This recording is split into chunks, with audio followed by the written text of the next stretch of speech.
سوچنے کی بات ہے کہ جس محبوب صلی اللہ علیہ وسلم کی ولادت باسعادت کے موقع پہ اللہ مخلوق کی ہر تمنا کو پورا کرتے ہیں، اگر آج کے دور کے اندر کوئی بندہ نبی علیہ السلام کے نقش قدم پہ چلے گا، نبی علیہ السلام کی اتباع کرے گا، آپ علیہ السلام کی ایک ایک سنت کو زندہ کرے گا، تو میرا اللہ دلوں سے نکلنے والی تمناؤں کو زبان کے اوپر آنے سے پہلے پورا فرما دیں گے۔ اگر ہم یہ چاہتے ہیں کہ ہمارے اندر جو خواہش پیدا ہوتی ہے اللہ اسے فوراً پورا فرما دے، جیسے کہ لوگ جنت کے اندر جائیں گے، تو میرے اللہ نے قرآن عظیم الشان کے اندر فرمایا وَلَكُمْ فِيهَا مَا تَشْتَهِي أَنفُسُكُمْ، کہ جنتیوں کے دلوں کے اندر جو خواہش آئے گی اللہ اسے پورا فرما لیں گے۔ کسی جنتی کے دل کے اندر خیال آئے گا کہ اللہ تعالیٰ مجھے فلاں چیز عطا فرمائے، وہ فوراً اس کے سامنے پیش کر دی جائے گی۔ اسی طرح کائنات کے اندر جو بندہ یہ چاہتا ہے کہ میرے دل سے نکلنے والی خواہش کو اللہ پورا فرما دے، وہ نبی علیہ السلام کے نقش قدم پہ چلنا شروع کر دے، اللہ اس کی تمناؤں کو پورا فرما سکتی ہے۔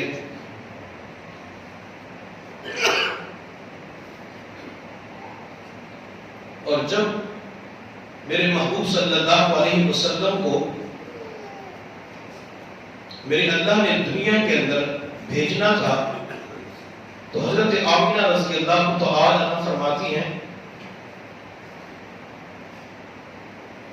کہ میں نے اس رات آسمان کی طرف سے غیبی آواز کو سنا۔ وہ آواز یہ تھی کہ فرشتوں دنیا کے اندر جاؤ اور دنیا سے 3 چیزیں اکٹھی کر کے لاؤ، سکون، عزت، سرداری۔ فرشتے دنیا کے اندر آئے اور ان تینوں چیزوں کو جمع کر کے اللہ رب العزت کے پاس پہنچے، تو میرے اللہ نے فرمایا فرشتوں یہ تینوں چیزیں جمع کر کے لے آئے۔ جی اللہ سکون، عزت اور سرداری اٹھا کے لے آئے، تو میرے اللہ نے فرمایا فرشتوں ان تینوں چیزوں کو چوتھے آسمان کے اوپر ایک نور کا بنا ہوا کمرہ ہے، اس کمرے کے اندر مقفل کر دو، باہر سے تالا لگا دو۔ چنانچہ فرشتوں نے چوتھے آسمان کے اوپر بنے ہوئے نور کے کمرے میں ان تینوں چیزوں کو مقفل کر دیا، باہر سے تالا لگایا۔ اللہ رب العزت کی بارگاہ میں عرض کیا اللہ چابیاں کہاں پہ رکھیں؟ اللہ تالے کے ساتھ لٹکا دے، اللہ آپ کے خزانوں کے اندر رکھ دی جائے، پہلے آسمان کے اوپر رکھے، عرش کے پاس رکھے۔ تو میرے اللہ نے فرمایا کہ یہ چابیاں آج کی رات میرے محبوب کے پاؤں کی تلیوں کے پاس رکھ دو، میرے محبوب کے قدمین کے پاس رکھ دو۔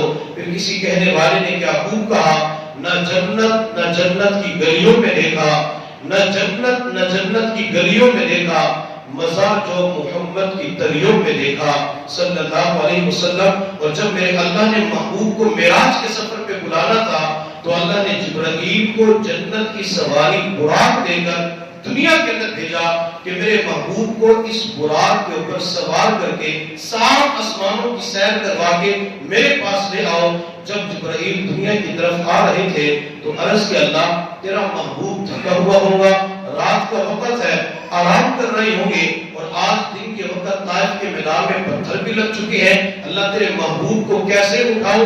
تو میرے اللہ نے فرمایا، جس کو کسی شاعر نے یوں بیان کیا، آقا تیرے آنے سے رنگ بدلا زمانے کا، آقا تیرے آنے سے رنگ بدلا زمانے کا، ہیبت سے گرا تیری ہر بت خانے کا، تو چوم لے تلیوں کو کافوری ہونٹوں سے، خود رب نے سکھایا ہے انداز جگانے کا۔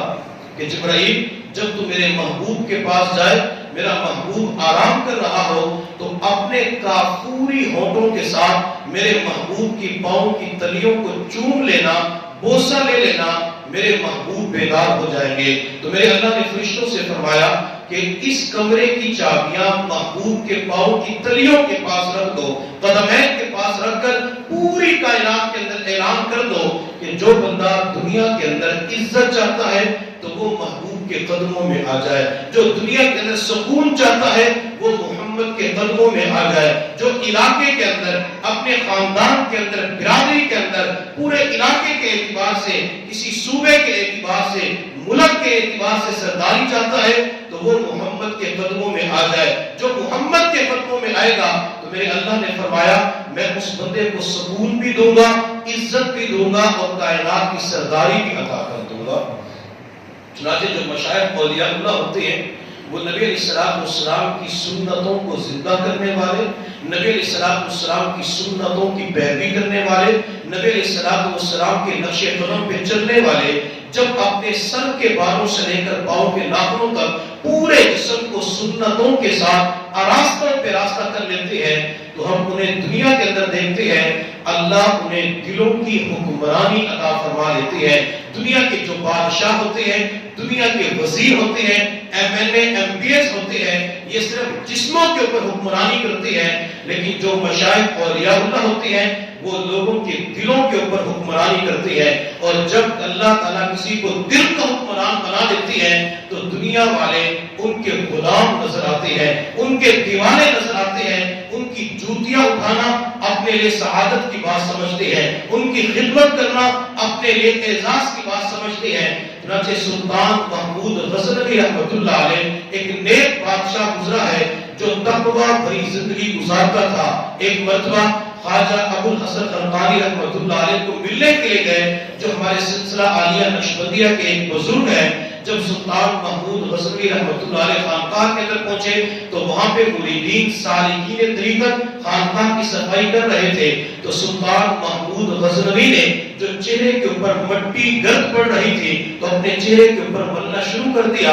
تو کسی نے کہا کہ بادشاہ سلامت، یہ آپ کیا کر رہے ہیں؟ تو سلطان محمود غزنوی نے کہا یہ کوئی عام مٹی نہیں بلکہ اللہ کا ذکر کرنے والے، اللہ کو یاد کرنے والوں کی مٹی ہے، اور اس مٹی کی وجہ سے اللہ میری نجات فرما دیں گے۔ چنانچہ سلطان محمود غزنوی یہ اپنے چہرے کے اوپر خانقاہ کی مٹی لگا کر جب حضرت کے پاس پہنچے تو عرض کیا کہ حضرت میں ایک ملک کے اوپر متعدد بار حملہ کر چکا ہوں لیکن وہ علاقہ فتح نہیں ہو رہا، میں نے سوچا کسی اللہ والے سے دعا کروا لیتا ہوں، آپ پلیز ہاتھ اٹھا کے میرے لیے دعا کر دیجئے اللہ مجھے اس علاقے کا فاتح بنا دے۔ تو خواجہ ابو الحسن خرقانی رحمۃ اللہ علیہ نے ہاتھ اٹھا کے دعا مانگی، اللہ انہیں فتح عطا فرما، اپنے مقصد کے اندر کامیابی عطا فرما۔ دعا مکمل ہونے کے بعد خواجہ ابو الحسن خرقانی نے اپنا ایک استعمال شدہ جبہ جو قریب ہی پڑا ہوا تھا وہ اٹھا کے سلطان محمود غزنوی کو دیا کہ یہ لے جاؤ، اور جب تمہیں کہیں پہ کمزوری محسوس ہو، شکست ہونے لگے تو اس جبے کو اپنے سامنے رکھ کر اللہ سے دعا کرنا، اللہ تیری دعا کو قبول فرما لیں گے۔ چنانچہ سلطان محمود غزنوی دعا کروا کے جبہ اٹھا کے چلے گئے اور اس علاقے کے اوپر حملہ کرنے کا ارادہ کیا۔ جب حملے کے ارادے سے چلے تو شروع کے اندر جب مقابلہ ہوا، شکست ہونے لگی، سلطان محمود غزنوی کو جبہ یاد آیا، انہوں نے اللہ والے کا جبہ اٹھا کے سامنے رکھا اور اللہ کی بارگاہ کے اندر دعا مانگی، اللہ اگر اس جبے والے کا تیرے ہاں کوئی مقام اور مرتبہ ہے، اللہ اس جبے کی برکت سے آج تو مجھے اس علاقے کا فاتح بنا دے۔ چنانچہ جب دعا مانگی وہ شکست فتح کے اندر تبدیل ہو جاتی ہے، جو مغلوب ہو رہے تھے اللہ نے انہیں غلبہ عطا فرما دیا، علاقے کا فاتح بنا دیا گیا۔ کچھ عرصے کے بعد جب سلطان محمود غزنوی خواجہ ابو الحسن خرقانی کو ملنے کے لیے گئے تو حضرت نے فرمایا کیا بنا؟ تو سلطان محمود غزنوی نے کہا کہ شروع میں شکست ہو رہی تھی، میں نے آپ کا جبہ سامنے رکھ کر اللہ سے دعا مانگی تو اللہ نے شکست کو فتح کے اندر تبدیل فرما دیا۔ تو خواجہ ابو الحسن خرقانی نے فرمایا دعا کیا مانگی تھی؟ سلطان محمود غزنوی کہنے لگا حضرت میں نے دعا یہ مانگی تھی اللہ مجھے اس علاقے کا فاتح بنا دے۔ تو خواجہ ابو الحسن خرقانی نے فرمایا کہ سلطان تو نے سودا سستا کیا ہے، اگر تو اس موقع پہ دعا یہ کرتا اللہ مجھے پوری دنیا کا فاتح بنا دے تو اللہ تعالیٰ مجھے پوری دنیا کا فاتح بنا دیتے۔ تو یہ کیا تھا؟ وہ سنتوں کی اتباع کرنے والے، پیروی کرنے والے تھے۔ اللہ تعالیٰ ان کے اٹھے ہوئے ہاتھوں کی لاٹ بھی رکھ لیتے تھے، اللہ تعالیٰ ان کے لباس کی وجہ سے ان کی دعاؤں کو بھی قبول فرما لیا کرتے تھے۔ تو اس لیے ہمیں بھی نبی علیہ السلام کے نقش قدم پہ چلتے ہوئے زندگی گزارنی چاہیے۔ کسی کہنے والے نے کیا خوب کہا، جو بھی تیری چوکھٹ پہ بیٹھنے والے ہوں گے، جو بھی تیری چوکھٹ پہ بیٹھنے والے ہوں گے وہی لوگ ساری دنیا سے نرالے ہوں گے۔ پوچھا جو دوزخ کے گناہگار تھے کہاں، ذات حق بولی کہ محمد نے سنبھالے ہوں گے۔ صلی اللہ علیہ وسلم. جس رات میرے محبوب صلی اللہ علیہ وسلم کی ولادت باسعادت تھی، اس رات عبد المطلب بیت اللہ کے پاس آیا اور بیت اللہ کی دیواروں کے ساتھ چمٹ کر عبد المطلب نے اپنے مرحوم بیٹے عبداللہ کے گھر میں ہونے والے بچے کی خیریت و عافیت کی دعا مانگنا شروع کر دی.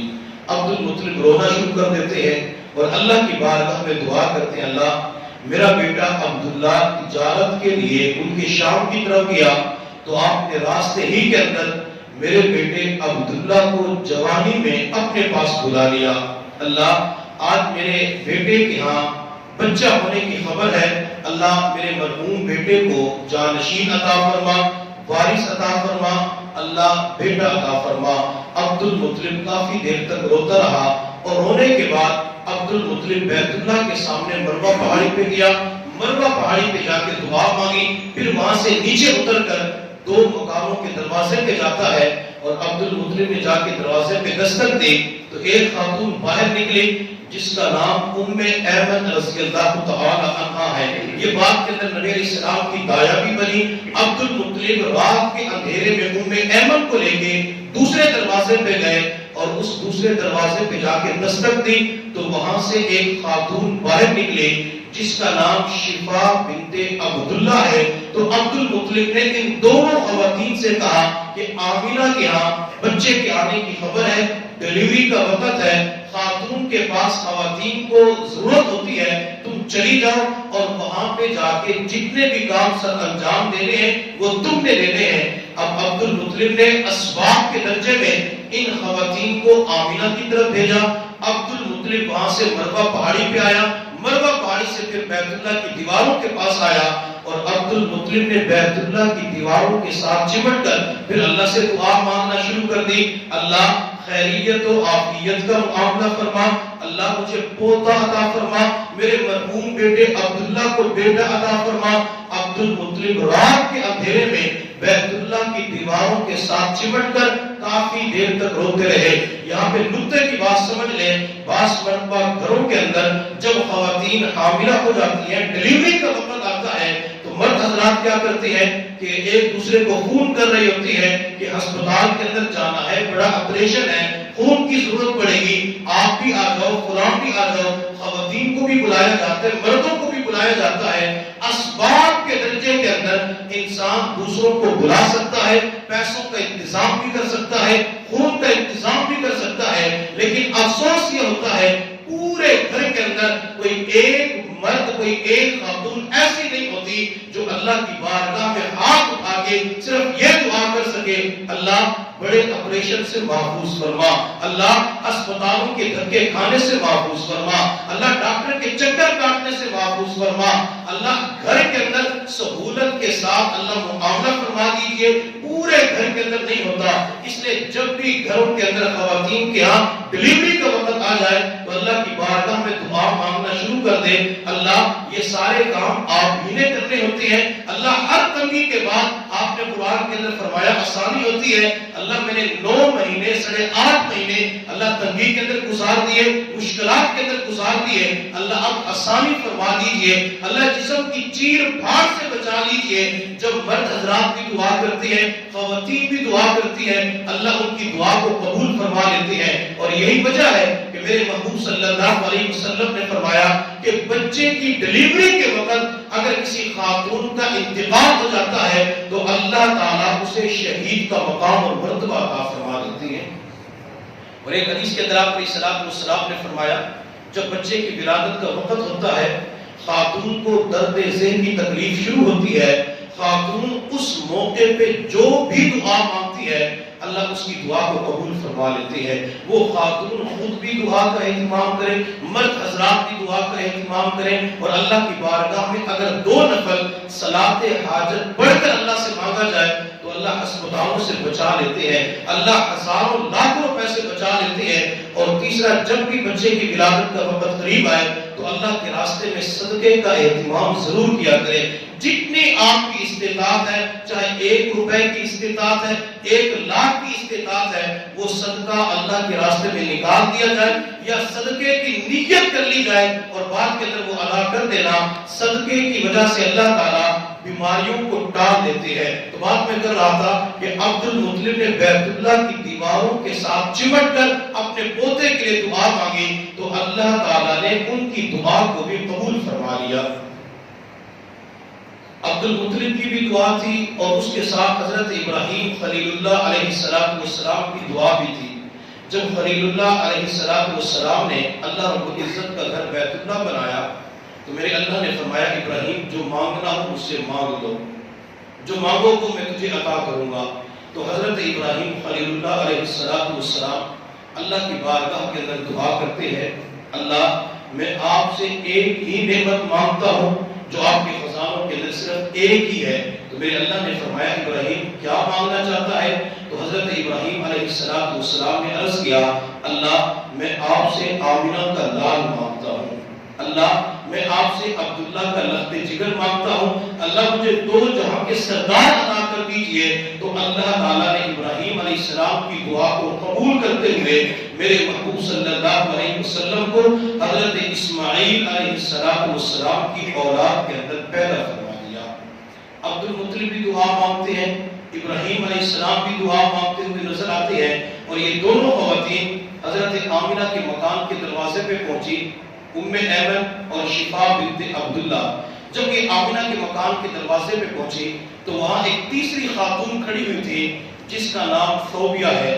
یہ ابو لہب کی شروع کے اندر باغی تھی اور ابو لہب نے صوبیہ سے کہا تھا کہ اگر گھر کے اندر بچے کی ولادت کی خبر سنو تو مجھے رات کے اندھیرے کے اندر اونچی آواز سے دروازے کے پاس کھڑی ہو کے اطلاع کر دینا.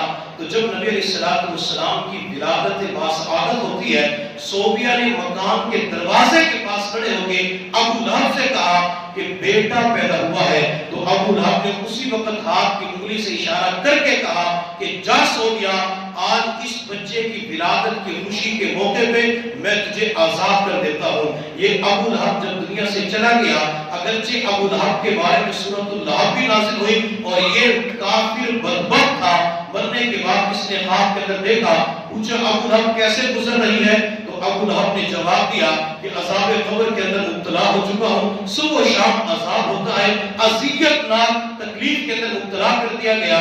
لیکن جب سوموار کا دن آتا ہے تو سوموار والے دن میرے اوپر کچھ آسانی ہو جاتی ہے، عذاب کے اندر تخفیف ہو جاتی ہے. تو خواب دیکھنے والے نے ابو لہب سے پوچھا کہ سوموار کا معاملہ کیا ہے؟ ابو لہب نے جواب دیا کہ سوموار کے دن محمد کی ولادت ہوئی صلی اللہ علیہ وسلم اور میں نے خوشی کی وجہ سے اپنی باندی کی طرف ہاتھ کی انگلی سے اشارہ کر کے کہا تھا جا میں تجھے آزاد کرتا ہوں. تو سوموار والے دن میری اس انگلی سے پانی جاری ہو جاتا ہے جس کو میں پی لیتا ہوں اور عذاب کے اندر تخفیف کر دی جاتی ہے.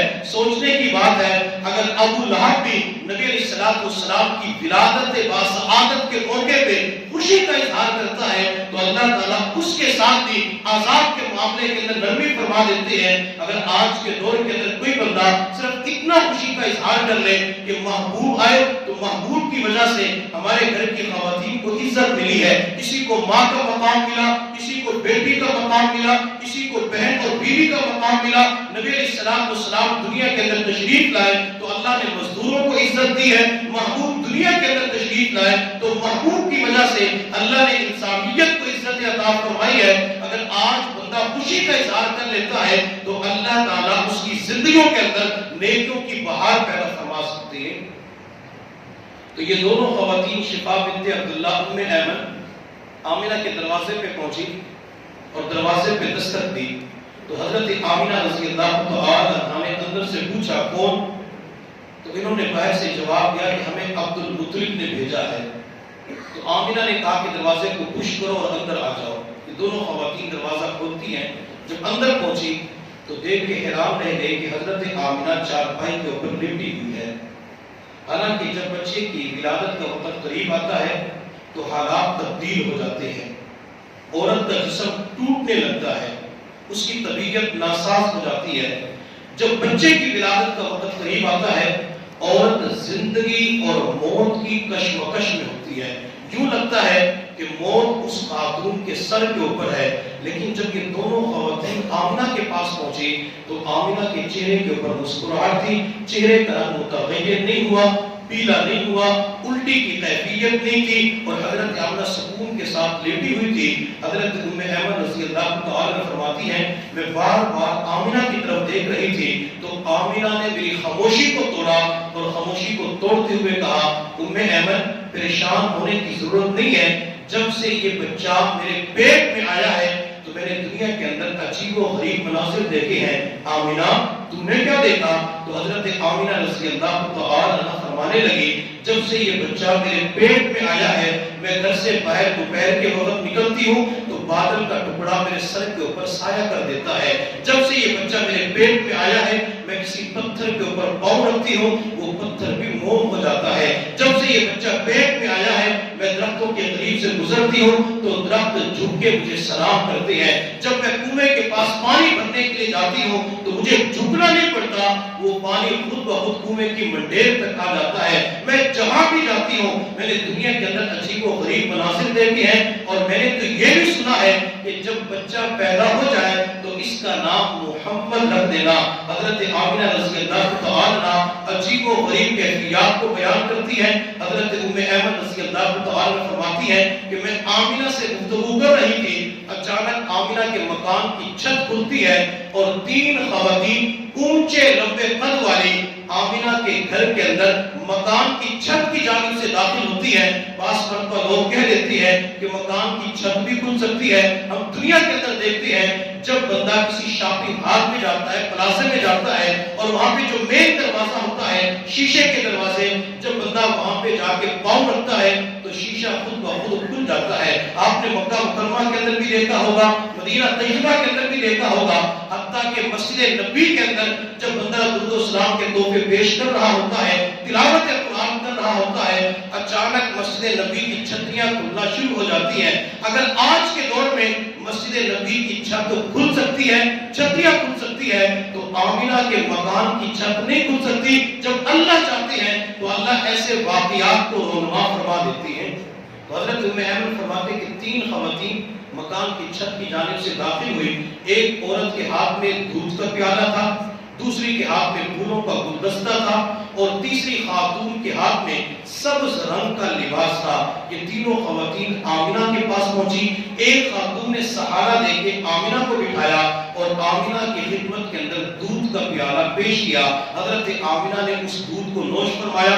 دوسری خاتون جس کے ہاتھ میں پھولوں کا گلدستہ تھا وہ آمنہ کے ناک کے قریب کیا تو آمنہ نے ان پھولوں کی خوشبو سونگھی, اور تیسری خاتون حضرت آمنہ کے پاؤں کے پاس کھڑی ہو جاتی ہے جس کے ہاتھ میں سبز رنگ کے ہلکا لباس تھا. وہ تیسری خاتون آمنہ کے پاؤں کے پاس کھڑی ہو کے کہتی ہے دو جہاں کے سردار آپ اس کائنات کے اندر تشریف لا کر کائنات کے اوپر احسان کیجئے. اور جب میرے محبوب صلی اللہ علیہ وسلم دنیا کے اندر تشریف لائے تو یہ میرے اللہ کا احسان تھا.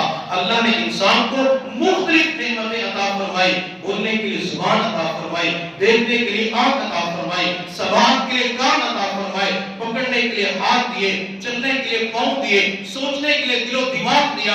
اللہ نے سر چھپانے کے لیے مکان دیا. اللہ نے جسم ڈھانپنے کے لیے لباس کی نعمت عطا فرمائی. اللہ نے بھوک اور پیاس کو مٹانے کے لیے ہمیں کھانا اور پانی دیا. لیکن اللہ نے یہ نہیں فرمایا کہ میں نے تمہارے اوپر احسان کیا ہے. لیکن جب اللہ اپنے محبوب کو دنیا کے اندر مبعوث فرماتے ہیں تو میرے اللہ کو فرمانا پڑا لقد من اللہ علی المؤمنین کہ اے ایمان والو میں اپنے محبوب کو تمہارے درمیان بھیج کر تمہارے اوپر احسان کر رہا ہوں. اللہ نے ایمان والوں کے اوپر احسان کیا ہے. تو تیسری خاتون نے کہا کہ دو جہاں کے سردار تشریف لا کر کائنات والوں کے اوپر احسان کیجئے.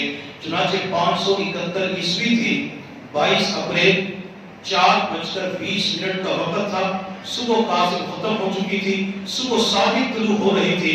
ربیع الاول کا مہینہ تھا, آمنہ کی گود تھی, آمنہ کا گھر تھا, اور صبح صادق کے وقت پوری کائنات کے اندر روشنی پھیل چکی تھی. 4:20 پہ ربیع الاول کے مہینے میں سوموار کے دن میرے محبوب کا میلاد ہو جاتا ہے، آپ علیہ السلام کی ولادت ہو جاتی ہے، آپ کی پیدائش ہو جاتی ہے۔ جب نبی علیہ السلام دنیا کے اندر تشریف لائے، آپ علیہ السلام کی ولادت باسعادت ہوئی۔ حضرت ام ایمن رضی اللہ تعالیٰ فرماتی ہے کہ کمرے کے اندر اندھیرا تھا، روشنی کا انتظام نہیں تھا، لیکن محبوب کی ولادت باسعادت کی برکت سے پورے کمرے کے اندر روشنی ہو جاتی ہے، پورے کمرے کے اندر نور پھیل جاتا ہے، پورے کمرے کے اندر خوشبو آنا شروع ہو جاتی ہے، اور میرے محبوب اس وقت مسکرا رہے تھے، آپ کے چہرے کے اوپر مسکراہٹ تھی۔ حضرت ام ایمن رضی اللہ تعالی عنہا نے ان تینوں خواتین سے پوچھا جن کے ہاتھ میں دودھ کا پیالہ، پھولوں کا گلدستہ اور ہلکے سبز رنگ کا لباس تھا، کہ تم کہاں سے آئی ہو، اور یہ دودھ کا پیالہ، یہ پھولوں کا گلدستہ، یہ لباس کیسا ہے؟ تو ان تینوں خواتین نے جواب دیا کہ ہم جنت سے آئی ہیں اور اللہ تعالیٰ نے ہمیں جنت سے بھیجا ہے۔ اچھا یہ دودھ کا پیالہ؟ تو ان تینوں خواتین نے جواب دیا یہ دودھ کا پیالہ جنت سے لے کے آئی ہیں، پھولوں کا گلدستہ جنت سے لے کے آئی ہیں، اور لباس بھی ہم جنت سے لے کے آئی ہیں۔ حضرت ام ایمن رضی اللہ تعالی عنہا نے فرمایا اچھا اپنا نام تو بتلاؤ۔ تو ان تینوں خواتین میں سے ایک خاتون کہنے لگی کہ میں موسیٰ علیہ السلام کی بہن ہوں، اور دوسری خاتون نے جواب دیا میں عیسیٰ علیہ السلام کی والدہ مریم ہوں، اور تیسری خاتون نے جواب دیا میں فرعون کی بیوی آسیہ ہوں۔ یہاں پہ پہنچ کے تمام سیرت نگار کہتے ہیں کہ وہ محبوب صلی اللہ علیہ وسلم جب ان کی ولادت باسعادت ہوتی ہے، اللہ دایا کا انتظام جنت سے فرماتے ہیں، اللہ دودھ کا انتظام جنت سے فرماتے ہیں، اللہ پھولوں کے گلدستے کا انتظام جنت سے فرماتے ہیں، اور اللہ محبوب کی ولادت کے موقع پہ لباس کا انتظام جنت سے فرماتی ہے۔ جب محبوب کی ولادت کے لیے اللہ ہر چیز کا انتظام جنت سے فرماتی ہے، تو اس محبوب کے اوپر بار بار درود شریف کا اہتمام کیا جائے۔ ایک مرتبہ درود پاک پڑھ لیجیے، اللہم صلی علی سیدنا محمد وعلی آل سیدنا محمد وسلم۔ حضرت آمینہ رضی اللہ تعالیٰ عنہ فرماتی ہیں کہ جب میرے بچے کی ولادت ہوئی، بچہ دنیا میں آیا، تو میرے بچے کو اٹھایا ہوا تھا، میرے مکان کی چھت کی جانب سے دو گھوڑ سوار اندر داخل ہوئے، کمرے کے اندر یوں لگا جیسے دھواں پھیل چکا ہو، اور بچہ چند لمحوں کے لیے میری گود سے غائب ہو گیا، اور میں نے ایک آواز سنی کہ اس بچے کو مشرق مغرب شمال جنوب کی سیر کروا دو، پوری کائنات کی سیر کروا دو۔ تھوڑی دیر کے بعد وہ بچہ میری گود میں آ گیا۔ جب بچہ میری گود میں آیا تو میں نے ان گھوڑ سواروں کو دیکھا، ایک دوسرے سے کہہ رہا تھا کیا یہ وہی بچہ ہے؟ تو دوسرے نے کہا جی ہاں یہ وہی بچہ ہے۔ تو پہلے نے کہا اس بچے کو آدم علیہ السلام کے اخلاق دے دو، اس بچے کو حضرت شیس علیہ السلام کی معرفت دے دو، اس بچے کو حضرت اسماعیل علیہ السلام کا جذبہ قربانی دے دو، اس بچے کو حضرت داؤد علیہ السلام کی میٹھی آواز دے دو، اس بچے کو حضرت یوسف علیہ السلام کا حسن دے دو، اس بچے کو حضرت ایوب علیہ السلام کا صبر دے دو، فلاں انبیاء کے یہ دے دو، فلاں نبی کے یہ کمالات دے دو۔ چنانچہ آدم علیہ السلام سے لے کر عیسیٰ علیہ السلام تک جتنے بھی انبیاء کو اللہ نے کمالات، معجزات، اعزازات عطا فرمائے تھے، اللہ نے وہ سارے کے سارے میرے محبوب کی ولادت باسعادت کے موقع پہ آپ کی ذات گرامی کے اندر جمع فرما دیے۔ مکہ مکرمہ کے اندر اصول دستور یہ تھا کہ بچوں کی تربیت کے لیے انہیں اپنے علاقے اور شہر سے باہر بھیج دیا کرتے تھے۔ چنانچہ حضرت حلیمہ سعدیہ رضی اللہ تعالیٰ عنہ فرماتی ہیں میں اپنے قبیلے کی چند خواتین کے ساتھ مل کر مکہ مکرمہ کی طرف آ رہی تھی کہ بچے لے کے آتی ہیں، بچوں کو دودھ پلائیں گی، دودھ پلانے کی اجرت ملے گی۔ حضرت حلیمہ سعدیہ فرماتی میں کمزور تھی، میری سواری بھی کمزور تھی، نقاہت کا غلبہ تھا، بھوک کی وجہ سے نڈھال ہو چکی تھی۔ میں نے فیصلہ کر لیا کہ بچہ ضرور لے کے آؤں گی۔ چنانچہ میں خواتین کے ساتھ چلتی رہی، میری سواری کمزور تھی اور باقی خواتین کے پاس جو سواریاں تھیں وہ تیز دوڑنے والی تھی، انہوں نے سواریوں کو تیز دوڑایا اور مجھے کہا کہ حلیمہ باغ کے اندر خود ہی آ جانا۔ چنانچہ وہ خواتین مکہ مکرمہ کے اندر پہنچی اور وہاں پہ جو امراء کے بچے تھے یعنی امیروں کے بچے وہ اٹھا لیے اور ایک غریب کا بچہ چھوڑ دیا گیا۔ غریب کے بچے کو کسی نے نہیں اٹھایا، وہ چونکہ یتیم تھا والد کا سایہ سر سے اٹھ چکا تھا۔ حضرت حلیمہ سعدیہ رضی اللہ تعالیٰ جب مکہ مکرمہ کے اندر پہنچی، وہ خواتین امیروں کے بچوں کو اٹھا کے واپس جا رہی تھی، تو حضرت حلیمہ نے پوچھا میرے لیے کچھ چھوڑ کے آئی ہو؟ تو انہوں نے کہا کہ ہاں ایک بچہ ہے جو یتیم ہے اور سر سے والد کا سایہ اٹھ چکا ہے۔ حلیمہ سعدیہ فرماتی میں نے خامد سے مشورہ کیا کہ چلو کم از کم اس یتیم بچے کو دیکھ لیتے ہیں۔ حلیمہ کہتے ہیں کہ میری ملاقات عبد المطلب سے ہوئی، تو عبد المطلب نے پوچھا کہاں سے آئی ہو؟ میں نے جواب دیا قبیلہ بنو سعد سے آئی ہوں۔ اچھا نام کیا ہے؟ تو میں نے اپنا نام حلیمہ بتلایا، تو عبد المطلب کہنے لگا واہ، سعادت بھی آ گئی اور حلم بھی آ گیا، اور بچہ جس ماں کے پیٹ سے دنیا کے اندر آیا اس کا نام آمینہ ہے، امن بھی پہلے گھر کے اندر موجود ہے، سعادت بھی آ گئی، علم بھی آ گیا، بردبار بھی آ گئی۔ تو حلیمہ سعدیہ رضی اللہ تعالیٰ نے کہا کہ عبد المطلب بچہ کو دکھا دو۔ تو عبد المطلب نے مکان کے دروازے کا اشارہ کیا، حلیمہ اس دروازے کے مکان پر پہنچی، دستک دی تو اندر سے رونے کی آواز آ رہی تھی، ہچکیوں کی آواز آ رہی تھی۔ تو حضرت حلیمہ سعدیہ فرماتی میں پریشان ہو گئی، اچانک ایمن نے دروازہ کھولا، حلیمہ اندر داخل ہوئی تو آمینہ رو رہی تھی۔ حضرت حلیمہ سعدیہ نے ایمن سے پوچھا کہ بچے کی ماں کیوں رو رہی ہے؟ تو ایمن نے جواب دیا کہ بچے کی ماں اس وجہ سے رو رہی ہے، پہلے جتنی بھی خواتین آئی تو ان خواتین نے اس بچے کو چھوڑ دیا، اس بچے کو رد کر دیا کہ بچے کے سر کے اوپر والد کا سایہ نہیں ہے، یتیم سمجھ کر اس بچے کو قبول نہ کیا۔ میں تو یہاں پہ یوں کہوں گا کہ خواتین کے بارے میں جو کہا جاتا ہے کہ خواتین نے قبول نہیں کیا، بلکہ میرے محبوب نے ان خواتین کو اپنے لیے قبول نہ کیا۔ میرے محبوب نے تو علم والی عورت کو قبول کرنا تھا، میرے محبوب نے سعادت قبیلے والی خاتون کو قبول کرنا تھا۔ حضرت آمینہ پریشان ہو رہی تھی کہ اب بھی میرے بچے کو رد کر دیا جائے گا، میرے بچے کو ٹھکرا دیا جائے گا۔ آمینہ تصورات کی دنیا میں کہنے لگی کہ اگر بچے کا والد زندہ ہوتا تو آج مجھے پریشانیاں نہ دیکھنی پڑتی، بچے کا والد زندہ ہوتا تو اسے گود میں اٹھا کے سیر کے لیے لے جاتا، بچے کو کھلونے خرید کے دیتا۔ حضرت آمینہ پریشان ہو رہی تھی، لیکن میرے اللہ نے آمینہ سے فرمایا ہوگا آمینہ ہرگز پریشان نہ ہو، تو بچوں کے لیے کھلونوں کی بات کرتی ہے، جب تیرے بیٹے محمد کو کھلونے کی ضرورت پڑے گی، یہ بچہ ہاتھ کی انگلی سے اشارہ کرے گا، میں چاند کے 2 ٹکڑے کر کے اس بچے کے لیے چاند کو کھلونا بنا دوں گا۔ آمینہ تو پریشان ہوتی ہے کہ بچہ سواری والد کے کندھے پہ کر لیتا، آمینہ جب تیرے بچے کو سواری کی ضرورت پڑے گی میں جنت کی سواری بلا کے دنیا کے اندر بھیج دوں گا۔ آمینہ تو پریشان ہوتی ہے کہ بچہ سیر و سیاحت کے لیے کس کے ساتھ جائے گا، آمینہ جب تیرے بچے کو سیر کی ضرورت ہوگی میں دنیا کی سیر نہیں کرواؤں گا بلکہ 7 آسمانوں کی سیر کروا کے تیرے بچے کو اپنے پاس بلا لوں گا۔ حضرت حلیمہ سعدیہ رضی اللہ تعالیٰ عنہا نے آمینہ سے کہا کہ آمینہ بچہ تو دکھلاؤ۔ بچے کے اوپر سفید رنگ کی چادر پڑی ہوئی تھی، بلکہ میں تو یوں کہوں گا جسے ریواڑی برادری والے کہتے ہیں بچہ ہو یہ بچہ، یہ ہمارا منہ ہے، یہ ہماری منی ہے۔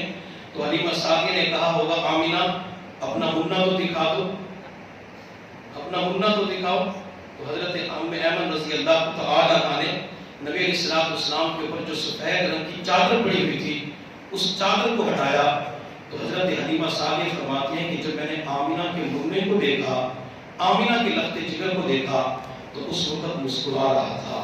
تو اسی وقت میرے دل کے اوپر چوٹ لگی اور میں نے اپنے خاوند کی طرف دیکھ کے کہا کہ اس بچے کے سر کے اوپر والد کا سایہ نہیں ہے، دودھ پلانے کا زیادہ معاوضہ نہیں مل سکتا، لیکن اس بچے کی مسکراہٹیں میرے دل کو سکون پہنچایا کریں گی، یہ بچہ میں ضرور لوں گی۔ پھر کسی کہنے والے نے کیا خوب کہا، حلیمہ میں تیرے مقدرات صدقے، حلیمہ میں تیرے مقدرات صدقے، تو مدنی دا جھولا جھولیدی بھی ہو سے، سونے دا مکڑا نورانی نورانی، تو تقدی دا رہیے چمیلی بھی ہو سے۔ تقدی کا معنی کہ بار بار دیکھ رہی تھی، تک رہی تھی کہ بچہ کتنا خوبصورت ہے، بچپن کے اندر بھی بچہ مسکرا رہا ہے، سونے دا مکڑا نورانی نورانی، تو تقدی دا رہیے چمیلی بھی ہو سے، انگلی نپا کے بیڑے دے اندر خدا دے سجنوں ٹوریدی بھی ہو سے، کدی نال نزاکت دے وچ سونا اور اسدا بھی ہو سی، تو منیدی بھی ہو سے، محبت دے وچ آکے بوسے دی خاطر لباں کو لباں وچ ملیدی بھی ہو سے، نوا کے سجا کے کجرا بھی پا کے نوا کے سجا کے کجلا بھی پا کے تو ڈھوڑی ہلا کے حسیندی بھی ہو سے حلیمہ کے مقدر کا مقابلہ کون کر سکتا ہے؟ حضرت حلیمہ سعدیہ رضی اللہ تعالیٰ فرماتی ہیں میں نے بچے کو اٹھایا اور بچے کو اٹھا کے جب سینے کے ساتھ لگایا تو میرے سینے کے اندر ٹھنڈک پیدا ہو جاتی ہے، میرے پورے جسم کے اندر ایک نور کی لہر داخل ہو جاتی ہے، اور میں نے کہا کہ میں اس بچے کو دودھ ضرور پلاؤں گی۔ حضرت حلیمہ سعدیہ رضی اللہ تعالیٰ فرماتی ہیں میں نے آمینہ سے کہا کہ آمینہ میں نے اس جیسا خوبصورت بچہ اپنے قبیلے بنو سعد کے اندر نہیں دیکھا۔ تو حضرت آمینہ رضی اللہ تعالیٰ کہنے لگی حلیمہ تو دیہات کی رہنے والی ہے، تو نے دیہات کے اندر کیا دیکھا ہوگا؟ میں تو شہر کی رہنے والی ہوں، میں نے شہر کے اندر اس جیسا خوبصورت بچہ نہیں دیکھا۔ اور اگر آج بھی کوئی بندہ قبیلے بنو سعد کے اندر چلا جائے، حلیمہ سعدیہ کے مکان کے پاس کھڑا ہو جائے اور جہاں نبی اسلام بکریاں چرانے کے لیے اپنی رضائی بہن شیما کے ساتھ جاتے تھے، اور جہاں نبی اسلام کے شق صدر کا واقعہ پیش آیا، بندہ آج بھی چلا جائے تو بندے کو آج بھی وہاں پہ سکون ملتا ہے۔ ہمیں اللہ نے 2016 کے اندر اسی مقام پہ جانے کی سعادت عطا فرمائی جب وہاں پہ کھڑے ہوئے، دوپہر کا وقت تھا، سورج نکلا ہوا تھا، سورج کی شعاعیں تیزی کے ساتھ پھیل رہی تھی، لیکن اس وقت یوں محسوس ہو رہا تھا جیسے جسم کو ٹھنڈک پہنچ رہی ہو۔ اللہ آج بھی وہاں پہ سکون عطا فرماتے ہیں، اور جب میرے محبوب وہاں پہ گئے تھے تو میرے محبوب کے قدمین کے لگنے کی وجہ سے اللہ نے قبیلے بنو سعد کے اندر بہار کو پیدا فرما دیا تھا۔ تو حلیمہ سعدیہ کو آمینہ کہنے لگی کہ حلیمہ تو نے کیا دیکھی ہوں گے؟ میں نے تو مکہ کے اندر اس جیسا خوبصورت بچہ نہیں دیکھا۔ تو عبد المطلب پاس کھڑے تھے، عبد المطلب کہنے لگے حلیمہ تو نے قبیلے بنو سعد کے اندر نہیں دیکھا، آمینہ تو نے پورے مکہ مکرمہ کے اندر نہیں دیکھا، میں تو ملکوں کے اندر پھرنے والا ہوں، میں نے پورے ملک کے اندر اس جیسا خوبصورت بچہ نہیں دیکھا۔ عبد المطلب نے جب یہ جواب دیا، اگر وہاں پہ جبرائیل علیہ السلام بھی ہوتے تو جبرائیل جواب یوں دیتے حلیمہ تو نے قبیلے بنو سعد میں نہیں دیکھا، آمینہ تو نے مکہ مکرمہ کے اندر نہیں دیکھا، عبد المطلب تو نے ملکوں کے اندر نہیں دیکھا، میں تو پوری کائنات کے اندر گھوما ہوں، میں نے پوری کائنات کے اندر اس جیسا خوبصورت بچہ نہیں دیکھا۔ اگر میرا اللہ بھی فرمائے تو میرا اللہ نے یوں فرمایا ہوگا حلیمہ تو نے قبیلے بنو سعد کے اندر نہیں دیکھا، آمینہ تو نے مکہ کے اندر نہیں دیکھا، عبد المطلب تو نے ملکوں کے اندر نہیں دیکھا، اور جبرائیل تو نے کائنات کے اندر نہیں دیکھا۔ اگر تم سارے کے سارے مل کر مجھے رب سے پوچھتے ہو تو میں رب یوں کہتا ہوں کہ میں نے اس جیسا خوبصورت بچہ کائنات کے اندر پیدا ہی نہیں کیا۔ سب سے زیادہ خوبصورت میں نے اسی بچے کو حسن عطا فرمایا۔ نبی علیہ السلام کو اللہ نے اتنا حسن عطا فرمایا، اور جب نبی علیہ السلام کو حلیمہ سعدیہ اٹھاتی ہیں اور جانے کا ارادہ کرتی ہیں تو ام ایمن نے کہا کہ حلیمہ یہاں پہ اصول دستور یہ ہے کہ بچے کو روانہ کرنے سے قبل بیت اللہ کا طواف کروایا جاتا ہے۔ پہلے اس بچے کو بیت اللہ کا طواف کرواتے ہیں، اس کے بعد بچے کو لے جانا۔ حضرت حلیمہ سعدیہ فرماتے ہیں میں بچے کو اٹھا کے ام ایمن کے ساتھ جب بیت اللہ کے پاس آئی تو طواف کی ابتدا حجر اسود سے ہوتی ہے اور اختتام بھی حجر اسود کے پاس ہوتا ہے۔ حضرت حلیمہ سعدیہ فرماتی ہیں جب میں حجر اسود کے پاس آئی تو میں نے اپنی گناہگار آنکھوں کے ساتھ ایک عجیب منظر دیکھا۔ حجر اسود بیت اللہ کے اندر سے نکل کر بچے کے پاس آیا اور بچے کے رخسار کا بوسہ لے کر اپنی جگہ واپس چلا گیا۔ وہ محبوب صلی اللہ علیہ وسلم جب دنیا کے اندر تشریف لاتے ہیں تو آپ کا بوسہ لینے کے لیے جنتی پتھر حجر اسود بیت اللہ سے نکل کر محبوب کے پاس آ جاتے ہیں۔ اگر اللہ تعالیٰ عمرے کے سفر پہ، حج کے سفر پہ جب بھی جانے کی توفیق عطا فرمائے تو حجر اسود کا بوسہ ضرور لے لینا، حجر اسود کو ضرور چوم لینا۔ وجہ کیا ہے؟ اس کی ایک وجہ تو یہ ہے کہ حجر اسود نے میرے محبوب کے رخسار کا بوسہ لیا، اور دوسری وجہ یہ ہے میرے محبوب نے ان ہونٹوں کے ساتھ حجر اسود کا خود بوسہ لیا ہے۔ اگر کوئی بندہ حجر اسود کا بوسہ لے لیتا ہے، اسی پتھر کے اوپر، مقام کے اوپر بندے کے ہونٹ لگ جاتے ہیں جہاں میرے محبوب کے مبارک ہونٹ لگے تھے۔ اور یہ سعادت اللہ کسی کسی کو عطا فرما سکتی ہے۔ بعض مرتبہ ایک مرتبہ سعادت مل جاتی ہے، کئی مرتبہ کی سعادت مل جاتی ہے۔ اس سعادت کو حاصل کرنے کے لیے جب بندہ حجر اسود کے پاس پاس جاتا ہے تو اللہ بندے کو یہ نعمت ضرور عطا فرما دیتے ہیں. چنانچہ بیت اللہ کا طواف کروا کے حضرت حلیمہ سعدیہ رضی اللہ تعالی عنہا وہاں سے جانے کا ارادہ کرتی ہے. خاوند بھی ساتھ تھا. حلیمہ سعدیہ بچے کو لے کے سواری کے اوپر بیٹھی, خاوند آگے بیٹھا تو سواری نے اٹھنے سے انکار کر دیا. حلیمہ سعدیہ نیچے اتر آئی, دوبارہ بیٹھی, خاوند آگے بیٹھا اور بچہ حلیمہ کی گود میں تھا, یعنی آگے خاوند, درمیان کے اندر بچہ, پیچھے حلیمہ. تو سواری نے پھر اٹھنے سے انکار کر دیا. تو حلیمہ سعدیہ رضی اللہ تعالی عنہا نے اپنے خاوند سے کہا کہ تم ذرا اتر جاؤ, میں آگے ہو کے دیکھتی ہوں. جب خاوند نیچے اترا تو حلیمہ بچے کو لے کے آگے بیٹھی, خاوند پیچھے بیٹھا, تو سواری خود بخود اٹھ جاتی ہے, سواری چلنے کے لیے تیار ہو جاتی ہے. اللہ تعالیٰ یہاں پہ اپنے بندوں کو, نبی علیہ السلام کے امتیوں کو سبق دینا چاہتے ہیں کہ جب تک اس بچے کو آگے نہیں رکھا جاتا اس وقت تک دنیا کی سواری بھی نہیں اڑ سکتی, دنیا کی سواری بھی نہیں چل سکتی. اسی طرح آج کے دور کے اندر جب تک نبی علیہ السلام کے طریقوں کو سامنے نہیں رکھیں گے, آگے نہیں رکھیں گے, اس وقت تک نہ یہ جسم کام کر سکتا ہے, نہ دنیا کی گاڑی چل سکتی ہے. اگر ہم یہ چاہتے ہیں کہ اللہ تعالی ہماری زندگی کو خوبصورت بنا دے, بہترین بنا دے, تو نبی علیہ السلام کے طریقوں کے مطابق زندگی گزارنی ہوگی, تو اللہ تعالیٰ دنیا جہاں کا سکون ہمیں عطا فرما دیں گے. حلیمہ پھر نبی علیہ السلام کو لے کے قبیلے پر مسافر